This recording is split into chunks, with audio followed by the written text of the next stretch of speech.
Donc, bonjour à tous, on va vous présenter le livre Le Quai d'Orsay, chronique diplomatique, le tome 1. Donc, les auteurs sont Christophe Blain et Abel Lanzac. La première édition s'est faite en 2010 et l'éditeur est Dargaud. On peut recenser dans ce livre 96 pages. Donc l'histoire se passe dans les années 2000, en France, et c'est sur plusieurs années, donc 10 ans. L'histoire se passe au cabinet du ministère des Affaires étrangères, donc à Quai d'Orsay. Donc les enjeux ils sont d'ordre géopolitique, donc les relations internationales.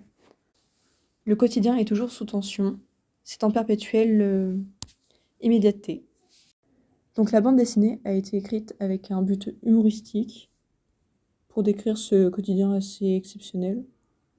Les personnages réussissent leur mission grâce à leur éloquence, leur intelligence et leur ingéniosité.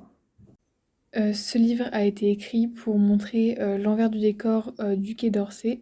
Donc, Abel Lanzac, notamment, a été diplomate aux côtés du ministre des Affaires étrangères à Paris, au Quai d'Orsay, et donc nous prête un peu son point de vue sur les événements.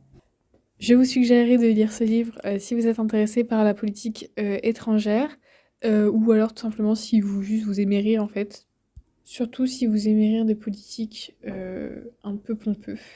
Donc, dans ce livre, vous pourrez voir tous les aspects différents de la politique étrangère surtout, et de comment ça se passe du coup au Quai d'Orsay, à travers différentes petites scénettes donc mises en avant par les dessins de Christophe Blain.